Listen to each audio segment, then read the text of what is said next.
Morning, dear students. Myself, Dr. T. Raghuraman, Assistant Professor, Department of Automobile Engineering, and the School of Mechanical Engineering, Bharat Institute of Higher Education and Research, Chennai. Today, in this video lecture, we are going to see the topic design of wall and rocker arm.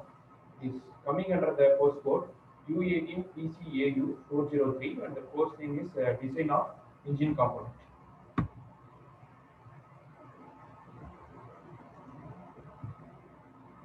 So we are going to see about valve gear mechanism as well as rocker arm. Both the things we are going to see what will be the concept on the valve mechanism as well as the rocker arm, and also we are seeing the design procedure for valve mechanism as well as rocker arm.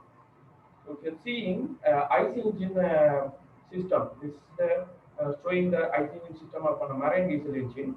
So here you will be seeing all the function of an IC engine.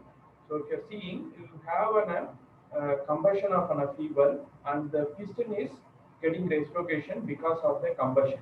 And you are well knowing about the all the four strokes. You will be having an induction stroke first, and then a compression stroke, then a power stroke, otherwise it is called a expansion stroke, then finally you are having a exhaust stroke.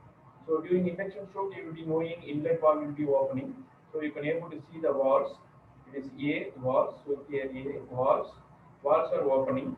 So inlet valve will be opening and the exhaust valve will be opening. So that while inlet valve is opening, you will be having a fuel intake. That is what you have a fuel intake here, and then once the combustion is going on, then after the combustion, end of the combustion, you will be having what you will be having a power. That is what it is getting expanded.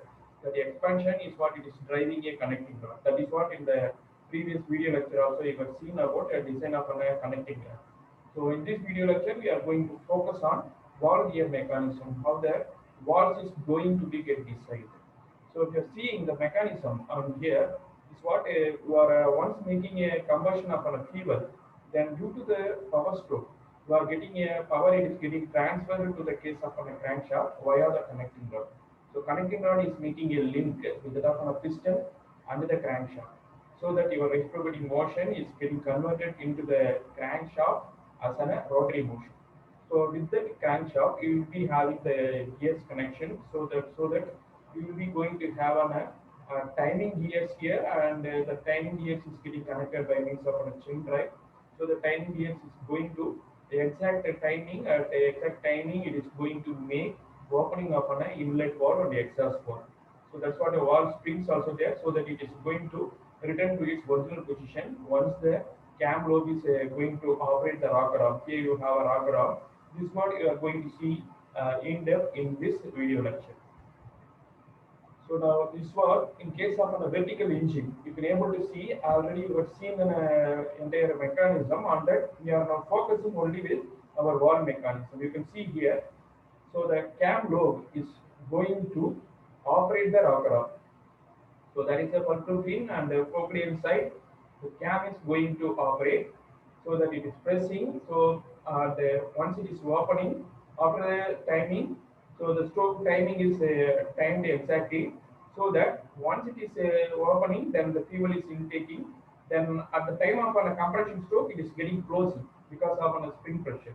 That is what it is timed. With the cam profile also, it is profile is designed like that. The exact timing, the full stroke, if you are seeing expansion stroke is going, then after that crank angle, it have a timing diagram. That is what even in experiment you are having separately wall timing diagram and the port timing diagram is there in case of an engine slab. So that's what you are seeing. It is getting timed, and an exact timing the walls are getting open, both the inlet wall as well as exhaust wall, so that the cam is designed in such a way that so it is going to be, see, it is going to make opening at the end of an final exhaust stroke. At the end of the exhaust stroke, it is going to come here and it is going to press, so that what the valve is going to get open. So you can even see the conical head. That's what we have a tapered head, and you are going to have an opening upon a fuel. So that fuel is what entering inside the combustion chamber, and you can able to see compression is happening. At the end of the compression, you are going to have an expansion. That's what the spark plug is going to make an combustion. Okay. So in case of a petrol engine, you will be having a spark plug. But if it is a diesel engine, you will be having a fuel injector. And due to the high combustion compression ratio, it is going to get ignited. That is what the difference. So that's what now you are going to see the what is this explanation of this valve mechanism. Okay, as well as we are going to see the design procedure. And one problem we are going to see for the case of a design of valve, and later then we are going to see a design procedure for Rakaram, but not the problem, only up to the design of procedure of a Rakaram. And this is a vertical engine diagram. So as you have seen in the previous GIFs, you are clear about the operating mechanism of the valves. So now this is a simplified line sketch. Now seeing this, you will be getting to know rocker arm is here, okay, and if you are having a fulcrum pin and you have cochlear and another side you are having a the tapped end, okay, tapped end, okay, tapped where it is, that side you will be saying as a tapped end, and another side you will be saying as a cochlear, okay, and the valve you can see the valve spring is there and valve is there. This is what it is going to be get operated. The follower is roller follower is going to touch with the cam lobe. So at the cam lobe, here you are having a higher lift. So maximum lift will be attained. Then you are going to have a pressing of a valve spring so that the valve is getting open. That is what in the previous GF5 you have seen, and you will be clear with that one. So now the valve gear mechanism is what is the valve gear mechanism of an IC engine. It will be consisting of the parts that actuate the inlet and the exhaust valve at the required time with respect to position of piston and the crankshaft. So this sketch is what showing you the valve gear arrangement for a vertical engine. We will be having a cam profile. That cam profile is connected with the timing gear, and by means of the chain it's getting rotated. So by rotation, whenever the higher lift is coming here, this position, then the follower is getting to the maximum lift. So it is going to give you a pressure this side, so that the valve is going to get open. So due to the spring pressure, once the cam profile is going to away from this position, it is going to get a descent. So automatically due to spring pressure, the valve is going to get closed. So that's what the main component here. You are seeing there is a valve as well as a rocker arm. Then you are having a valve springs, then a push rod, and a cam and camshaft. These are what the main components in the case of a mechanism of valve gear mechanism. So the fuel, that will be what as already in the JF we have seen, fuel is admitted to the engine by the inlet valve. Once the inlet valve is opening, then fuel is what? It is going to get inside the combustion chamber, and also the burnt gases that will be escaping through the exhaust valve. So in vertical engine, the cam moving on the rotating shaft, the camshaft pushes. So once it's rotating, the camshaft is what it is rotating, so that the cam is going to push because of the profile. Because of the profile here, you are having a higher profile, you have a maximum displacement is here. So that displacement is going to make what? It is going to make a pushing push rod. It is going to make movement upward. So that upward movement is what? It is going to give you a downward movement at the other end of the rocker arm. That is what? It is transmitting the cam action to the rocker arm, so that the camshaft is rotated by the tooth belt from the crankshaft. That is what you will be having a chain drives.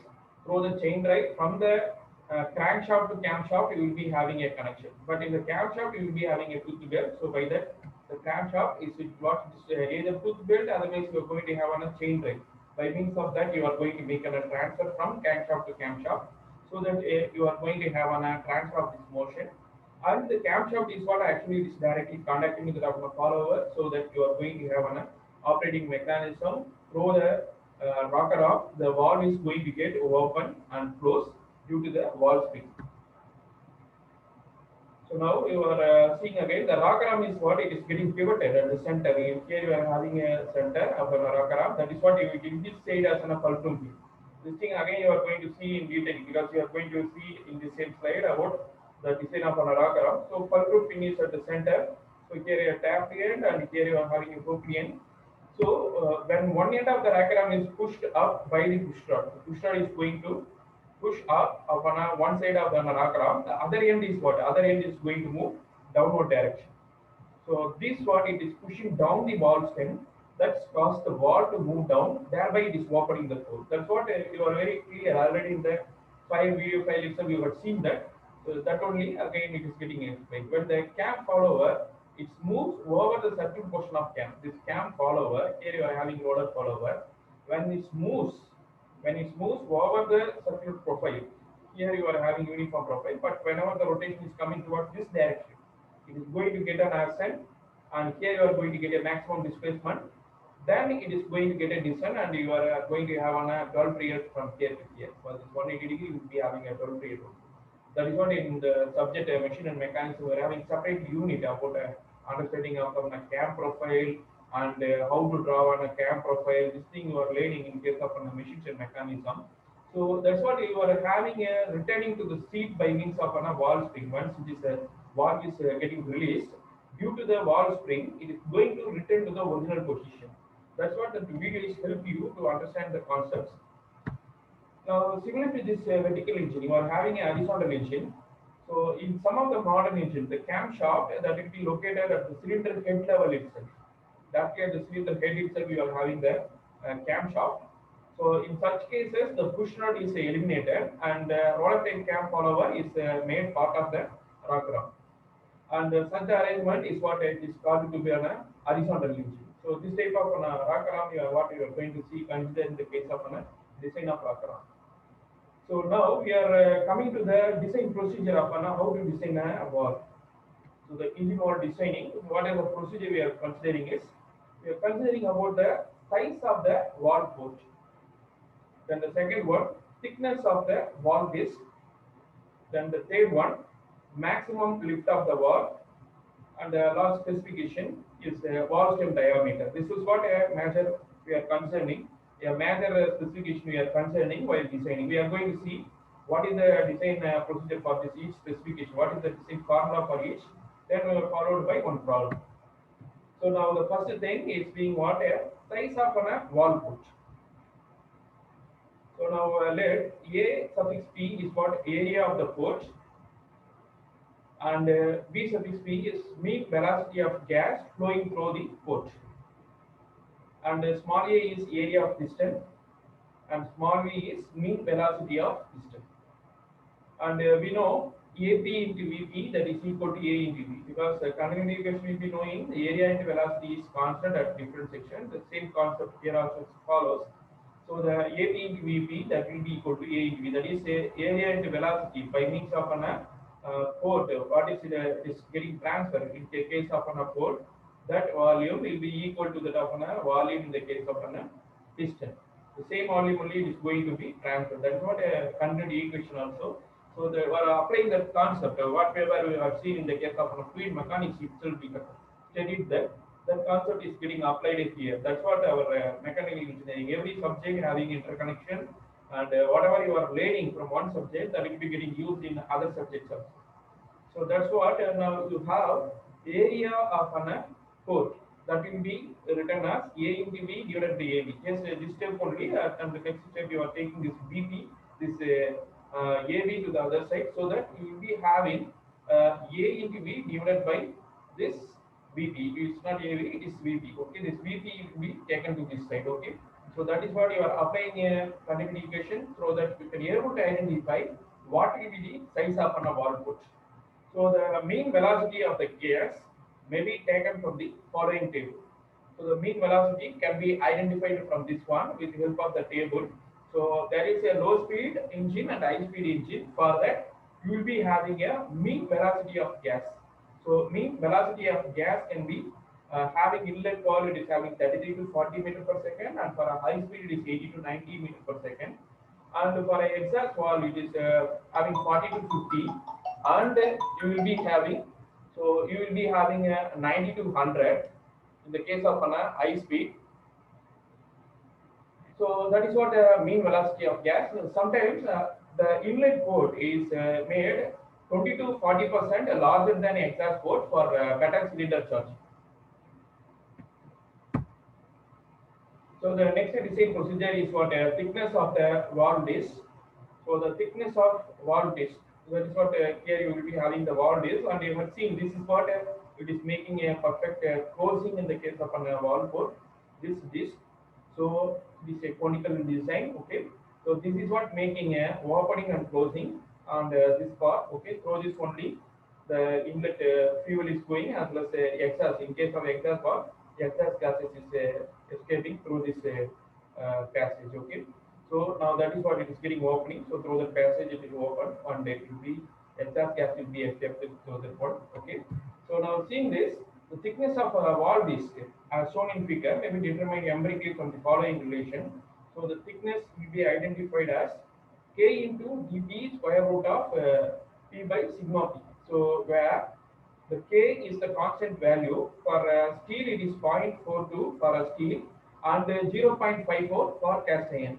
And dP is what diameter of the port in mm and P is maximum gas pressure in Newton per mm square. And sigma V is what permissible bending stress in megapascal or Newton per meter square. For carbon steel, it is 50 to 60 megapascal, and for an alloy steel, it is 100 to 120 megapascal. And the next procedure is what a maximum lift of the wall. Here we are considering H is being the lift of the wall. The lift of the wall may be obtained by equating the area across the wall sheet to the area of the porch. For a conical wall, as shown in this figure, you have a conical shape of the wall. We have pi dp into h cos alpha, that will be equal to pi by 4 dp square. So otherwise it will be what h, that is the lift of the wall, will be dp by 4 cos alpha. Using this we can identify what will be the lift of the wall. So here alpha is what? This alpha, here the alpha is the angle at which the wall sheet is tapered. It is having the tapered angle of 30 to 45 degree. So maximum lift of the wall. In case of a flat headed wall, the lift of wall is given by h equal to dp by 4. So the wall sheet it is usually have the same angle as the wall sheeting surface. And here you will be seeing the wall interference angle, it is being off to 1 degree. So it is preferable to make the angle of wall sheet as half degree to 1 degree larger than the wall angle as shown in the figure. So that the result will be more effective sheet. And the final procedure is we got the wall stem diameter. So in case of the wall stem diameter, the ds that can be identified as dp by 8 plus 6.35 mm to dp by 8 plus 11 mm. So you can note that the wall is subjected to a spring force which is taken as concentrated load at the center. So due to the spring force, the stress in the wall is given by sigma t value, that is given by 1.4 times of the fs by g square into 1 minus 2 ds by 3 dB. Now we can see in a problem. So the conical wall of an IC engine is 60 mm in diameter, and it is subjected to a maximum gas force of 4 Newton per mm square. The stress in bending for the wall material is 46 megapascal. The wall is what it is made of steel, and it have a K value is given as 0.42. The angle at which the wall is tapered is 30 degree. So now you are required to determine what is the thickness of wall head and the stem diameter and maximum lift of the wall.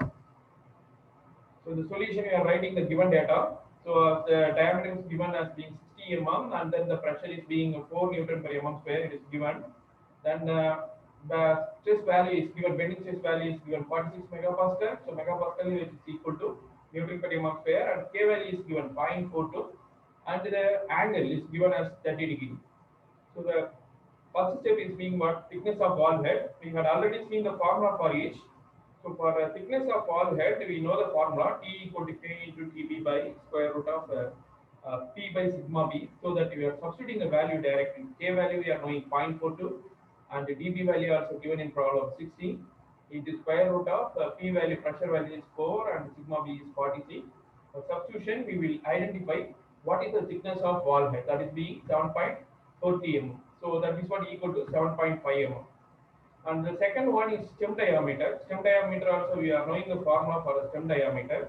So d is equal to dp by 8 plus 6.35 dp by 8 plus 11 mm. That is the range. So we are considering the lowest range.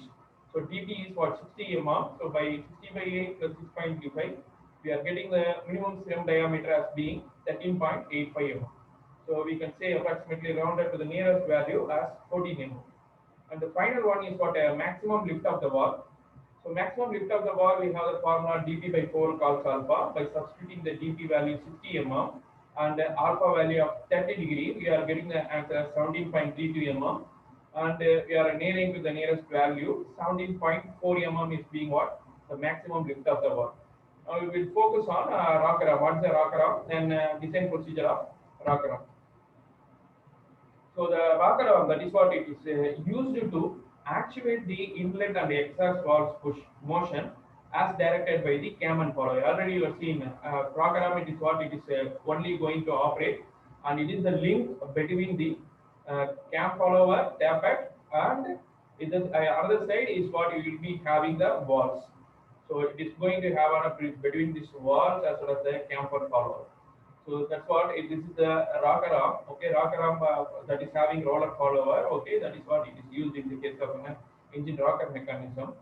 So this is what it is made of on a cast iron, cast steel, or malleable iron. In order to reduce the inertia of an rocker arm, an I section is used for the high-speed engine, and it may be a rectangle section for a low-speed engine.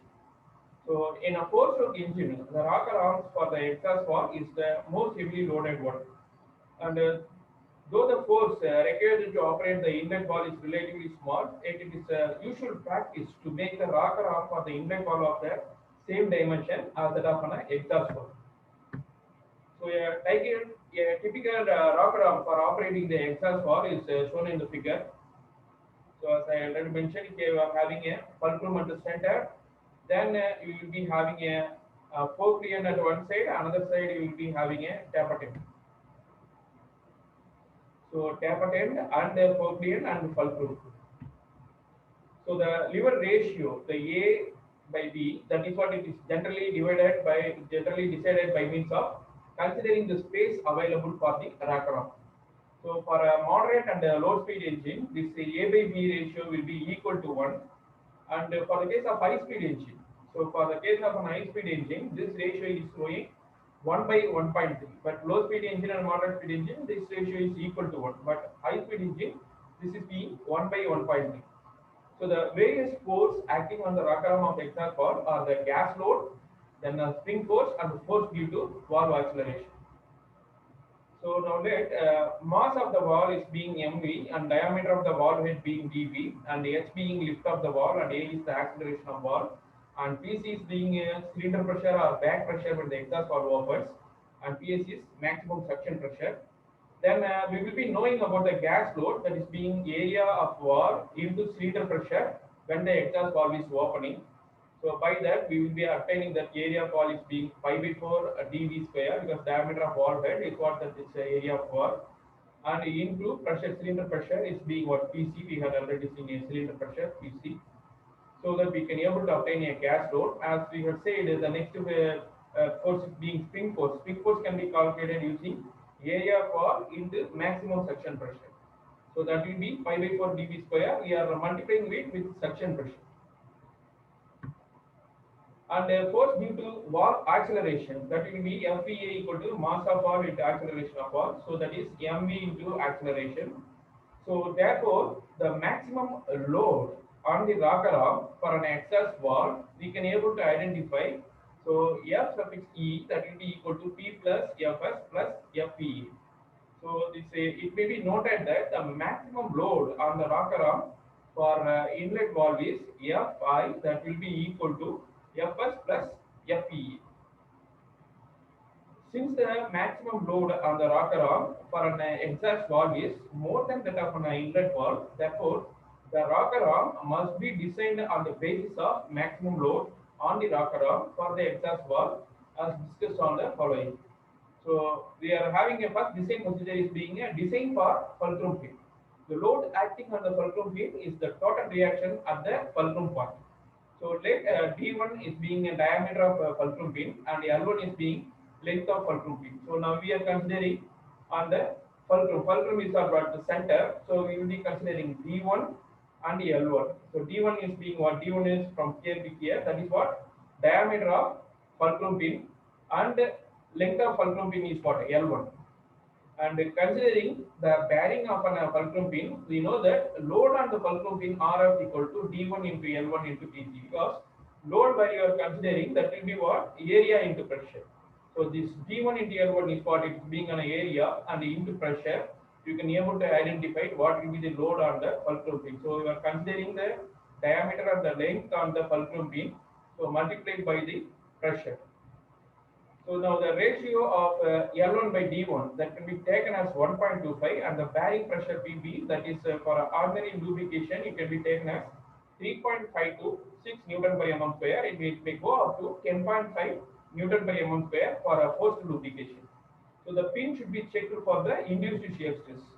So the thickness of the passport rods may be taken from 2 to 4 mm, and the outside diameter of the bus, the capital D1, that will be what usually taken twice the diameter of the fulcrum pin. The D1, that will be D1 is what the diameter of the fulcrum pin. 2 times of the D1 you can take for the capital D1, that is what outside diameter of the bus.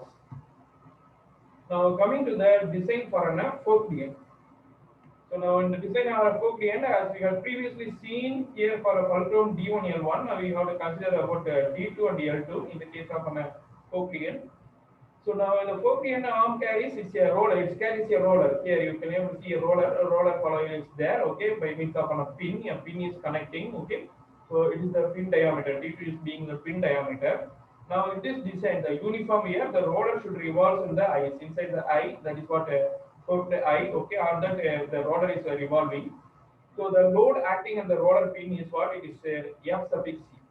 And now we are considering D2 and L2. Diameter of roller pin is being small d2, and L2 is being the length of roller pin. So considering the bearing of the roller pin, we know that load on the roller pin is similar to the previous one. We are considering force equal to area into pressure. The bearing pressure is acting here also. And now the area considering this, and the roller pin we are considering the area. Here the load is going to act. So that we will be considering D2 into L2 as an area. So the ratio of L2 by D2 may be taken as 1.25. The roller pin should be checked for induced shear stress, and the roller pin is fixed in eye. Each eye is taken as half the length of a roller pin. So thickness of each eye, that will be what? L2 by 2. So in the design of our appropriate, the radial thickness of eye, that is this radius thickness, this is T3, that will be taken as D1 by 2. So already we have calculated D1, just half of the value is what? This T3 value. And therefore, the overall diameter of the eye, this overall diameter of the eye D1 will be 2 times of D1. That's what even while discussing in the fulcrum pin, we have said already, the D1 will be twice the D1 value. So that's what we are saying again. Overall diameter of the eye is being D1 equal to 2 times of D1. And the outer diameter of the roller is taken slightly larger than the outer diameter of eye. So a clearance of 1.5 mm between the roller and fork on either side of the roller is provided. And the third thing is being what designed for a rocker arm cross section.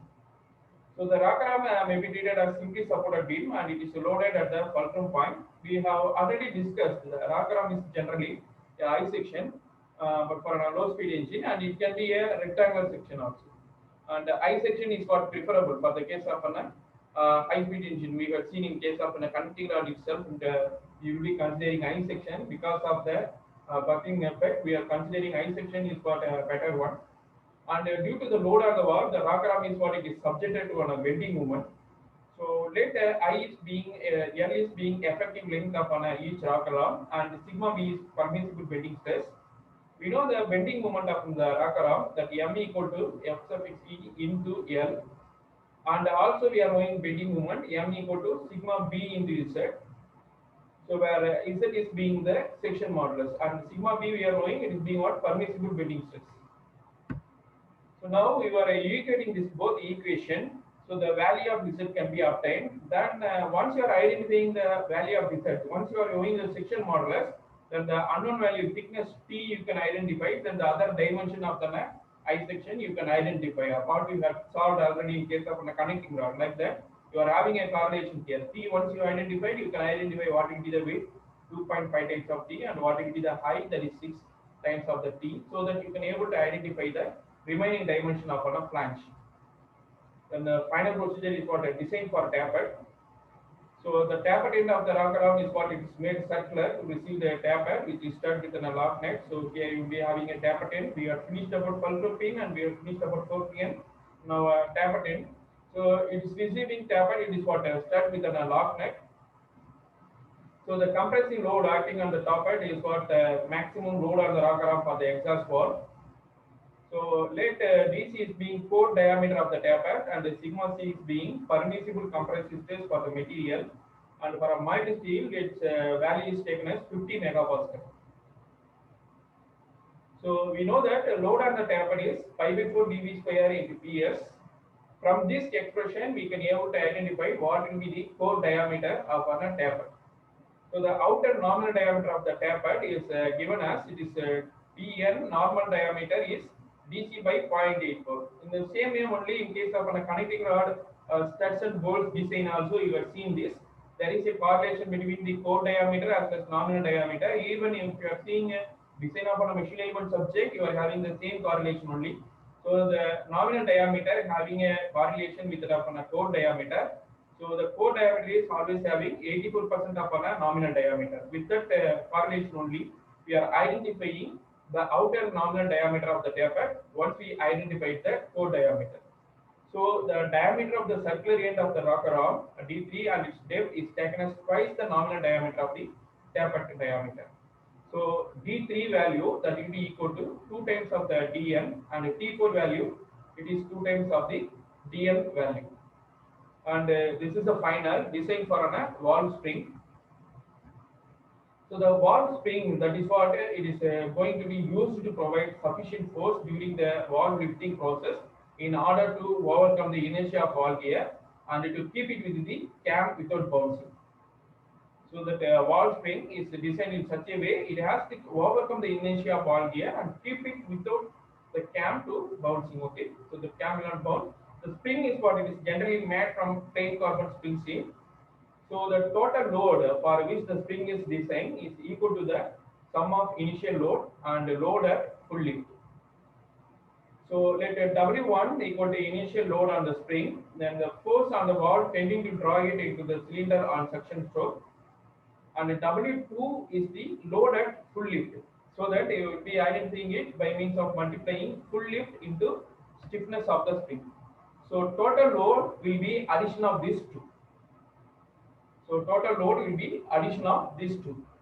So from this you can able to identify what will be the spring stiffness.